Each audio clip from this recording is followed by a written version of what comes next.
اور اب یہاں شیعہ بھائی یہ بھی کہتے ہیں جی کہ نہیں، وہ امام پہلے نبی تو وہ پہلے سے تھے، امامت بعد میں ملی. آگے چل کے ہماری یہ ویسے آئیں گی. اصول کافی کے اندر یہ روایات ہیں اس موضوع کی. تو کہا کہ ہم نے ابراہیم کو آزمایا اور پھر امام بنا دیا رہوں گا. وقال من ذریتی، اور کہا کہ اے میرے مولا میری ذریت میں بھی. تو کہا قال لا ینال احد الظالمین. تو کہا ہم ابراہیم کو ہم نے آزمایا اور پھر اس کو امام بنا دیا ہم نے. اور امام بنانے کے بعد ہم نے کیا کہا، وقال انی جاعلک للناس اماما، اور کہا اے ابراہیم نے کہ میری ذریت میں بھی، کہ میری اے اللہ مجھے تو امام بنایا ہے، میری اولاد میں بھی بنا. تو کہا کہ ہاں تمہاری اولاد میں بھی بناؤں گا. لا ینال احد الظالمین، جو ظالم نہیں ہوں گے متقی ہوں گے ان کو بناؤں گا. تو پہلا تو سوال یہ ہے کہ اس آیت سے یہ کہاں ظاہر ہوتا ہے؟ کوئی ایک دیکھیں شیعہ کا عقیدہ کیا ہے کہ یہ رکن دین ہے. یہ امامت جو بعد از وفات رسول امامت کا کانسیپٹ ہے، جو غیر انبیاء کے لیے امامت کا کانسیپٹ ہے کہ نبی جو ہوتا ہے وہ تو چلو امام، اللہ اسے امام بناتا ہے، اس کے بارے میں یہ کہہ سکتے ہو وہ منصوص من اللہ ہوتا ہے، کہہ سکتے ہو کہ وہ معصوم بھی ہوتا ہے کیونکہ وہ نبی ہوتا ہے. آلریڈی وہ امام، جب ابراہیم کے لیے یہ حکم ہوا کہ امام ہم ابراہیم کو امام بنائیں گے، اس سے پہلے ابراہیم نبی تھے اور معصوم بھی تھے، منصوص من اللہ بھی تھے. یہ دو صفات آلریڈی ابراہیم کی پہلے سے تھیں. تیسری صفت امامت بعد میں ملی. تو امامت کے ساتھ منصوص اور معصوم یہ دونوں شرط اس آیت میں جڑی ہوئی نہیں ہے. اگر کوئی یہ کہے کہ ابراہیم کو اللہ نے امام بنایا اور پوچھیں کہ رضوی بتاؤ ابراہیم معصوم تھے، میں کہوں گا معصوم تھے. وہ منصوص من اللہ تھے، میں کہوں گا منصوص من اللہ تھے. تو کہا جب وہ منصوص من اللہ اور معصوم تھے تو جو بعد کے ائمہ آل بیت ہیں وہ کیوں نہیں؟ وہ اس لیے نہیں کہ امامت کی وجہ سے ابراہیم منصوص اور منصوب اور معصوم نہیں تھے. امامت جب ابراہیم کو ملی تو امامت ملنے کے بعد ابراہیم معصوم اور منصوص من اللہ نہیں ہوئے. پہلے سے ہی جب ابراہیم پر پہلی وحی نازل ہوئی اور جب وہ عالم ارواح میں اللہ نے ان کو نبی کا مقام دیا تو ابراہیم تب سے ہی منصوص من اللہ بھی ہیں اور معصوم بھی ہیں. امامت تو ایک الگ صفت ہے جو بعد میں جو ہے وہ عطا کی گئی ہے. ٹھیک ہے، تو امامت کا مقام بعد میں عطا ہوا، پہلے سے ابراہیم منصوص بھی تھے اور معصوم بھی تھے. لہذا اس آیت سے جو شیعہ بھائی یہ پیش کرتے ہیں، اس آیت سے یہ کہاں ظاہر ہوتا ہے کہ اس آیت سے یہ کہاں سے آ گیا کہ حضور کی وفات کے بعد 12 امام ہوں گے، آل بیت میں سے ہوں گے اور ان کی اطاعت واجب ہوگی اور ان کا انکاری کافر ہوگا اور وہ منصوص من اللہ بھی ہوں گے اور معصوم بھی ہوں گے اور ان کی امامت کا ماننا ارکان دین میں سے ہے. اس آیت سے کہاں سے کس لفظ سے یہ استدلال ہوا؟ دیکھیں امامت کا عقیدہ شیعہ کا کیا ہے. یہ اصول کافی کا چیپٹر ہے کہ امامت کے متعلق جو اصول کافی کا عقیدہ ہے وہ کیا ہے. اصول کافی کیا کہہ رہی ہے؟ اصول کافی یہ کہہ رہی ہے کہ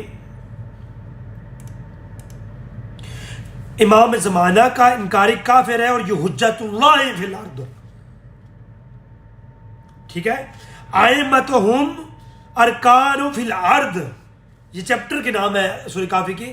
روایات بعد میں کل پڑھوں گا، میں اگلی نشست میں روایات پڑھوں گا. صرف چیپٹر کے نام سنیں کہ باب ائمۃ ہم ارکان فی الارض، باب ائمۃ اطاعت وخلفاء اللہ فی الارض، اور اس کے علاوہ جو ہے اس کے علاوہ کئی ایک روایات ہیں کہ باب فرد اطاعت الائمہ، کہ یہ جو ہے ائمہ کی جو اطاعت ہے یہ تو کیا ہے، فرض ہے، اور ان کا انکاری کافر ہے۔ یہ کیا ارکان دین میں سے ہے، تو ارکان دین ہونا اس کے لیے تو نص قطعی چاہیے نا، نص قطعی قرآن کی واضح دلیل، اس آیت سے واضح دلیل تو نہیں ہے۔ یہ تو ابراہیم کو کہا گیا ابراہیم تو امام ہے اور تیری ذریت میں بناؤں گا، اور تیری ذریت میں بھی ابراہیم، تیری اولاد میں بھی ہر کوئی امام نہیں ہوگا، کیوں؟ صرف وہ ہوں گے قال لا ینال عہد الظالمین، تیری اولاد میں جو ظالم نہ ہوا اسی کو بناؤں گا۔ اب اگر اے ابراہیم تیری اولاد میں کوئی ظالم ہوا تو اسے میں کبھی بھی نہیں دوں گا خلافت اور امامت۔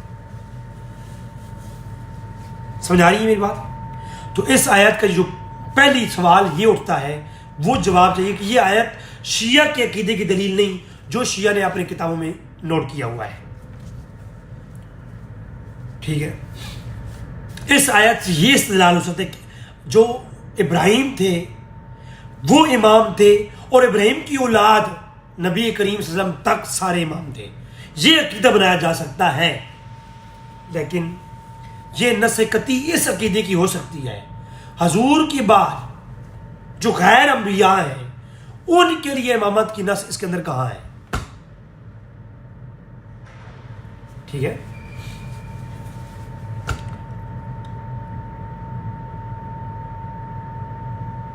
اس آیت کے تحت اسماعیل اور اسحاق کو تو امام بنایا گیا، بات سمجھ میں آتی ہے۔ پھر ایک اور بڑا پر ایک بہت ہی کمال کا نقطہ ہے کہ ابراہیم اور اسحاق کے بعد پرپوتے یوسف علیہ السلام جو کہ ابراہیم علیہ السلام کے پرپوتے ہیں، آپ کے پوتے کے بیٹے ہیں یعقوب کے، تو ابراہیم علیہ السلام کے بیٹوں کے بیٹے یعقوب اور یعقوب کے بیٹے یوسف جو کہ ابراہیم کی اولاد میں ہیں، ان کے بارے میں اگر آپ غور کریں قرآن کے اندر تو وہ امام تو ہیں کیونکہ وہ ابراہیم کی اولاد میں سے ہیں اور وہ ظالم بھی نہیں، تو کیا ہے، وہ امام ہے قرآنی روح سے، قرآن کی اس آیت کے عقیدے سے۔ اب وہ امام ہے، اب امام خلیفہ بھی ہوتا ہے کیونکہ شیعہ کا عقیدہ ہے کہ امام کیا ہے، ائمہ خلفاء اللہ فی الارض، جو کہ باب نمبر 8 ہے کتاب الحجہ کے اندر اصول کافی میں۔ تو یہ کیا ہے کہ ائمہ تو خلیفہ ہیں اور خلافت بھی لازم الملزوم، جو امام وہ خلیفہ۔ تو یوسف علیہ السلام تو خلیفہ نہیں تھے، وہ تو عزیز مصر کے وزیر تھے۔ اب امام کسی عزیز مصر کے تابع ہو سکتا ہے، اگر امام تابع ہو سکتا ہے کسی کی اطاعت کے نیچے ہو سکتا ہے، تو پھر تو عقیدہ ہی شیعہ کا غلط ہو گیا اس قرآن کی آیت سے۔ قرآن کی آیت تو یہ کہتی ہے قال انی جاعلک للناس اماما قال ومن ذریتی قال لا ینال عہد الظالمین، کہ جو تیری ذریت میں ہوں گے ظالم نہ ہوئے میں امام بنوں گا، اور یوسف علیہ السلام تو ظالم نہیں اور ذریت پرپوتے ہیں ابراہیم کے، تو لہٰذا وہ تو امام ہوئے کہ نہ ہوئے۔ اگر یوسف امام نہیں تو امام باقر علیہ السلام اس معنی میں کہ منصوص من اللہ اور ان کا انکاری کافر، جو اس معنی میں امام جعفر صادق اور ائمہ اطہار کو سب کو امام مانتا ہوں، اہل سنت سب امام مانتی ہیں، مگر جھگڑا اس بات پہ ہے کہ منصوص من اللہ، معصوم اور ان کا انکاری کافر، ٹھیک ہے۔ یہ جو عقیدے ہیں شیعہ کا ایک الگ سے عقیدہ ہے، اس عقیدے کو سامنے رکھ کے بتائیں اگر یوسف امام نہیں تو امام باقر کیسے امام ہے، ٹھیک ہے۔ اور اگر یوسف امام ہے تو امام عزیز مصر کے وزیر، تو امام وزیر ہو سکتا ہے، کسی کے تابع ہو سکتا ہے۔ اگر امام یوسف کے امام ہو کر کے، عزیز مصر کے تابع ہو کر کے ان کی امامت میں کوئی فرق نہیں آیا، تو ابو بکر صدیق کی خلافت میں مولا علی امام ہو کر کے وزیر ہوئی ہے تو کوئی فرق کیسے پڑ گیا؟ عمر فاروق کی خلافت میں خلیفہ کون؟ عمر فاروق، وزیر کون؟ مولا علی۔ عثمان غنی کی خلافت میں خلافت عثمان غنی، وزیر کون؟ مولا علی۔ تو جیسے یوسف کا عزیز مصر کے وزیر ہونے میں ان کی امامت میں فرق نہیں آتا، اسی طریقے سے مولا علی، پہلے امام علیہ السلام مولا علی، ان کی امامت کے اندر بھی کوئی فرق نہیں آتا، وہ ابو بکر صدیق عمر فاروق کے وزیر رہے ہیں۔ وہ آگے چل کے ہماری گفتگو شیعہ کتابیں سے ہی ہوگی۔ سنی تو یہ سوچیں کہ سنی اس دنیا میں ہے ہی نہیں، فقط قرآن اور شیعہ کا عقیدہ سامنے رکھ کر کے شیعہ کی کتابیں اور شیعہ کے علماء کی روایات، لہذا یوسف علیہ السلام کے اوپر آ کر کے امامت کا کانسیپٹ جو شیعہ کا ہے وہ غلط ثابت ہو جاتا ہے۔ شیعہ بھائیوں کو ڈسکرائب کرنا چاہیے اس معاملے کو، ٹھیک ہے؟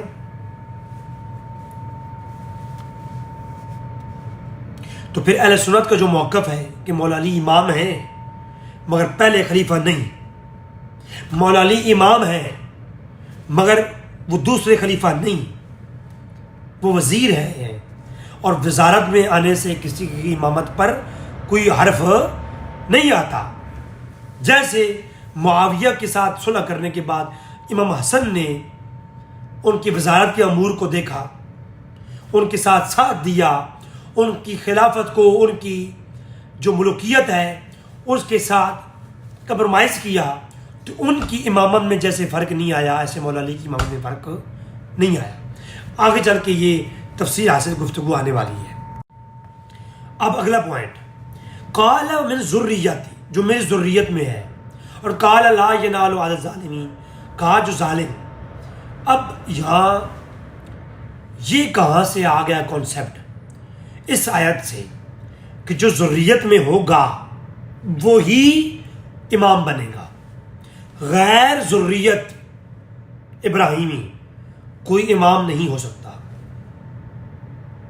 اور یہاں پر ایک اور عقیدے کا بھی رد کر دوں کہ جو خلیفہ ہوتا ہے وہی امام ہوتا ہے، جو امام ہوتا ہے وہی خلیفہ ہوتا ہے، یہ دونوں لازم اور ملزوم جڑے ہوئی ہیں۔ تو اس کا بھی رد ہو گیا۔ یوسف علیہ السلام خلیفہ نہیں تھے، وہ امام تھے مگر خلیفہ نہیں تھے، وزیر تھے۔ تو لہٰذا معلوم ہوا کہ جو امام ہو لازم ملزوم نہیں کہ وہ خلیفہ بھی ہو۔ تو یوسف علیہ السلام کی بات سے شیعہ کے اس عقیدے کا رد ہو گیا کہ خلافت اور امامت لازم اور ملزوم ہے، دونوں جڑی ہوئی ہیں، دونوں ایک ہیں، جو خلیفہ ہوگا وہ امام ہوگا۔ اور دوسرا بات یہ کہ جو ذریت میں ہے، آل بیت میں ہے، آگے وہی بات ہے وَإِذْ جَعَلْنَا الْبَيْتَ مَثَابَةً لِلنَّاسِ، تو صرف ذریت کے اندر ہی امام ہوگا، اس بات کی اس آیت سے دلیل نہیں بنتی۔ ذریت کے بغیر بھی امام ہو سکتے ہیں، اور جو ظالم ہوگا وہ ذریت میں بھی ہوا تو وہ امام نہیں ہو سکتا، اور جو متقی ہوگا وہ جو کوئی بھی ہوگا وہ امام ہو جائے گا۔ اس میں نہ کوئی 12 کی قید ہے اور نہ کوئی اہل بیت میں سے ہونے کی قید ہے۔ تو لہٰذا اگر کوئی غیر اہل بیت اور اس کو امام مان لیتا ہے تو اس کے لیے بھی یہاں پر اس آیت میں کوئی قید نہیں ہے۔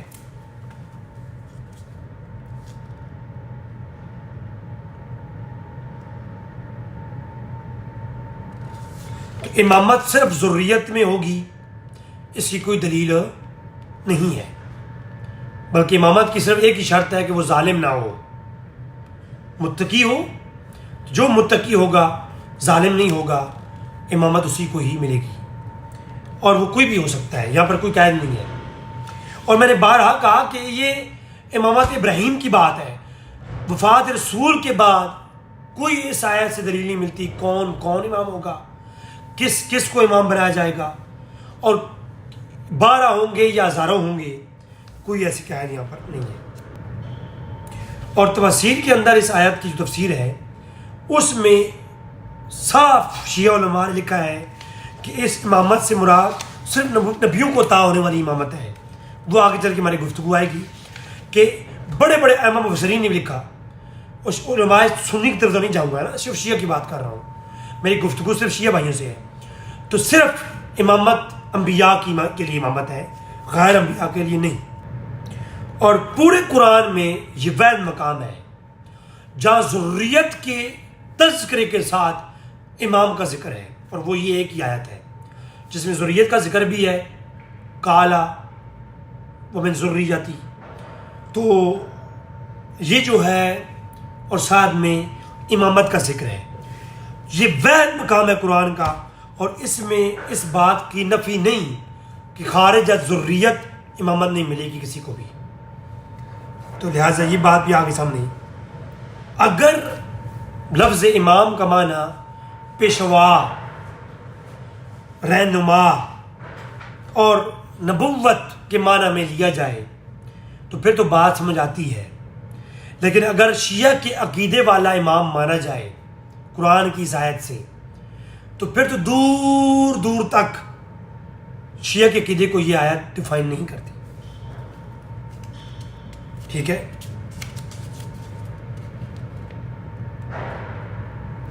پھر یہاں پر ایک بات اور لازم الملزوم ہے کہ جو ظالم ہوگا, اگر خلافت اور امامت ایک ہی ہے, خلیفہ وہی ہوگا, امام وہی ہوگا, قال لا ینال عہد الظالمین. جو ظالم ہوگا اسے نہ خلافت کبھی ملے گی نہ کبھی امامت ملے گی. اب قرآن کی اس آیت کے اوپر غور کرو.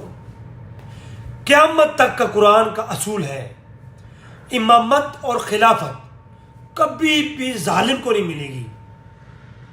اگر یہ خلافت اور امامت, قرآن کے اندر امامت, اگر جو امام کا لفظ ہے, اگر یہ پیشوائی کے معنی میں نہیں, اگر یہ نبوت کے لیے خاص نہیں, اگر یہ انبیاء کے لیے خاص نہیں, ہر ایک کے لیے ہے, یعنی بعد از وفات رسول بھی امام ہوں گے, اور قرآن کی اس آیت سے مراد وہ امام ہیں, اور قرآن کی اس آیت سے بعد از وفات رسول والے خلیفے اور امام بھی مراد ہیں بقول شیعہ کے.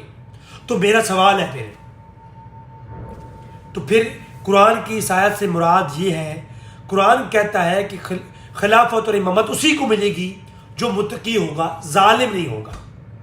بہت بہت بڑا نقطہ دینے لگا ہوں. کسی کتاب میں یہ نقطہ نہیں ملے گا, کسی عالم کی کلام میں یہ نقطہ نہیں ملے گا. بہت ہی زبردست نقطہ دینے لگا ہوں میں آپ کو. اس پوائنٹ کو سمجھیے گا. قرآن کی اس آیت میں امام جو ہے کہ اللہ نے فرمایا میں ابراہیم کو امام بنایا اور اس کی ذریت میں بھی امام ہوں گے, اس سے مراد پہلا موقف جو میرے نزدیک ہے وہ یہ ہے کہ صرف نبوت مراد ہے. انبیاء کو امامت عطا کروں گا جو ذریت ابراہیم میں ہوں گے, اس سے مراد یہ ہے بس. اگر کوئی شیعہ اپنے عقیدے کو جو ڈیفائن کرتے ہوئے یہ کہتا ہے کہ نہیں, اس سے مراد امامت اور خلافت ہے جو حضور کے بعد بھی حضور کی اہل بیت اور ذریت میں رہے گی, وہ مراد ہے, جو کہ شیعہ کا عقیدہ ہے, جو شیعہ اس آیت کو پیش کرتے ہیں یہ بات پیش کرنے کے لیے. تو اس آیت کا اینڈ کیا ہے؟ اس آیت کے اندر یہ ہے کہ قال من ذریتی, کہ اے اللہ میری ذریت میں بھی امام بناؤ گے. تو اللہ نے فرمایا قال لا ینال عہد الظالمین, کہ اے ابراہیم تیری ذریت میں بھی امام ہوں گے, مگر جو ظالم ہوگا وہ امام نہیں ہوگا, جو ظالم ہوگا وہ خلیفہ نہیں ہوگا. اب اس بات کو سمجھنے کے بعد آئے بعد میں حضور کی وفات کے بعد پہلا خلیفہ کون؟ ابو بکر. اس خلیفے کا وزیر کون؟ یوسف کی طرح مولا علی. اب قرآن کہتا ہے امام بناؤں گا, اور اس امام کی صفت یہ ہوگی وہ ظالم نہیں ہوگا, غاصب نہیں ہوگا. قرآن کہہ رہا ہے جس آیت کو شیعہ پیش کرتے ہیں اسی آیت میں کہ امام ابراہیم ہوئے, اور ابراہیم کے بعد ان کی ذریت بھی ہوں گے, اور ہر کوئی امام ہوگا جو بندہ ظالم نہیں ہوگا. اب یا تو ابو بکر امام اور خلیفہ ہے ہی نہیں ہے, اور اگر خلافت ملی ہے تو اس پر تو امت کا اجماع ہے کہ خلیفہ بنے ہیں ابو بکر، اور اس کے وزیر تھے مولا علی. تو ابو بکر کی خلافت اگر ہے تو اللہ نے کہا ہے کہ میں خلافت اسی کو دوں گا جو ظالم اور غاصب نہیں ہوگا. یا تو اللہ، اگر ابو بکر ظالم اور غاصب تھے تو اللہ کے تو علم میں تھا کہ یہ ظالم اور غاصب ہے، منافق ہے، تو ظالم اور غاصب کو اللہ کبھی بھی خلافت اور امامت نہ دیتا. تو خلافت تو دی، اور پوری امت اور تمام مسلمان اور خصوصاً آل بیت اور مولا علی نے بیعت کی ہے، اور ان کے وزیر اور مشیر رہے ہیں، ان کے پیچھے مولا علی نے ابو بکر صدیق کے ہاتھ میں بیعت کی، ان کے مشیر رہے، ان کے وزیر رہے، اور ان کے پیچھے نمازیں پڑھی ہیں. اگلی سیریز میں شیعہ کتابیں پیش کروں گا. اب یا تو خلافت ملنی اس کو ہے جو ظالم نہیں، جو غاصب نہیں، اور یہ قرآنی روح ہے، اور خلافت ابو بکر صدیق کو ملی ہے تو قرآنی روح سے ابو بکر صدیق کی خلافت بھی خلافت حقہ ثابت ہوتی ہے اسی امام جو ہے نا آیات سے. کیونکہ امام کہتے ہیں پیشوا کو، رہنما کو.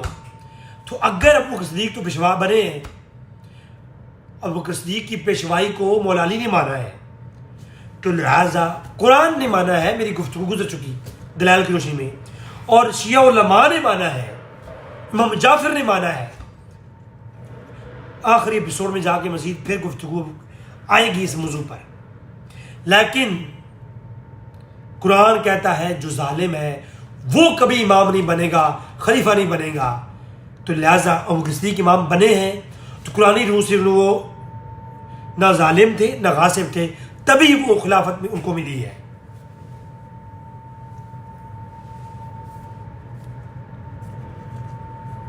تو جو شیعہ کی شرط اول ہے کہ امام وہی ہوگا جو حضور کی اولاد میں ہوگا، وہ یہ آیت پیش کرتے ہیں. یہ کہاں سے یہ عقیدہ لیا ہے؟ قیامت تک میری شیعہ بھائیوں کو چیلنج ہے. میں شیعہ کو بھائی کہہ رہا ہوں، ان کے ساتھ بھائیوں کی طرح مخاطب ہوتا ہوں. میرا وہ مناظرانہ ماحول نہیں ہے، میں چپڑوسیاں کرنے والا بندہ نہیں ہوں کہ ادھر سے اٹھایا یوں کیا، ادھر کافر کہا، ادھر کافر کہا. نہیں، شیعہ بھائیوں سے مخاطب ہوں. قرآن سامنے ہے، شیعہ علماء کی کتابیں سامنے ہیں بس. اور شیعہ علماء کی کتابوں سے میں نے ان کے عقیدے پڑھے ہیں، انہی کی عقیدوں کو سامنے رکھ کے، قرآن کو سامنے رکھ کے، اور انہی کتابوں کو سامنے رکھ کے انہی سے سوال اٹھا رہا ہوں. کتابیں بھی ان کی، سوال میں اٹھا رہا ہوں، عقیدہ بھی ان کا، قرآن بھی ان کے سامنے، فیصلہ ان سے لینا ہے. تو شیعہ بھائی اس بات کا جواب دیں کہ ذریت محمدی کے اندر صرف آل بیت میں امام ہوں گے، منصوص من اللہ ہوں گے، اور معصوم ہوں گے، اور صرف 12 ہوں گے. اس بات کا عقیدہ کہاں سے آیا ہے؟ یہ کہاں سے لیے یہ بات؟ کوئی ایک بات قرآنی روح سے مجھے پیش کر دیں. اور کیونکہ یہ ارکان دین میں سے ہے، اور رکن دین قرآن کے علاوہ کسی جگہ سے ثابت ہی نہیں ہو سکتا. رکن دین وہ ہوگا جیسے نماز ہے، واقیم الصلاۃ، یہ رکن دین ہے. اب رکن دین نماز کے فرض ہونے پر، اس کے رکن ہونے پر شیعہ سنی میں اختلاف نہیں، پوری امت میں اختلاف نہیں. نماز ہر کوئی مانتا ہے، حتیٰ کہ 5 نمازوں میں بھی اختلاف نہیں ہے. بعض سنی کہتے ہیں نہیں جی شیعہ تو 3 نمازیں پڑھتے ہیں، ان کی نمازیں 5 نہیں ہیں. غلط ہے. شیعہ جمع کرتے ہیں جو ہے زور اور عصر کو، مغرب عشاء کو. تو یہ جو 2 نمازیں جمع کرتے ہیں یہ تو سنی بھی جمع کرتے ہیں. سنیوں کے بڑے بڑے حنفیوں کی کتابیں بھری پڑی ہیں، شافعی کتابیں بھری، فتوے ہیں فتوے. حدیثیں تو حدیثیں ہیں ہی ہیں، فتوے موجود ہیں سنیوں کے ہاں کہ وہ سفر کے اندر 2 نمازوں کو جمع کر سکتے ہیں. تو یہ تو اختلاف ہی نہیں ہے، تو جمع کرنا جواز موجود ہے. تو نص سے مسئلہ کہ نماز رکن دین ہے، شیعہ سنی میں بھی اختلاف نہیں، قرآن سے ثابت ہے. روزہ ارکان دین میں سے ہے، قرآن سے صراحتاً ثابت ہے، اور کوئی اختلاف نہیں شیعہ سنی میں. کسی مسئلے کی نوعیت میں اختلاف ہو سکتا ہے، نفس فی نفس ہی ارکان دین میں اختلاف نہیں. نماز سب کے ہاں فرض ہے، اختلاف نہیں. جہاد فرض ہے، اختلاف نہیں. روزے میں اختلاف نہیں. حج میں اختلاف نہیں. یعنی ارکان دین جو ہے، رسالت رکن دین ہے، جا بجا قرآن میں ذکر ہے، اور اس کے اندر کوئی اختلاف شیعہ سنی میں نہیں ہے. جبکہ امامت بھی رکن دین ہے. کہاں ہے صراحت دلیل کہاں ہے؟ رسالت اور باقی ارکان دین کی طرح رکن دین کا یہ 12 امام رکن ارکان دین میں سے کدھر ہے؟ کوئی ایک دلیل لے آؤ یار. وما علینا الا البلاغ المبین.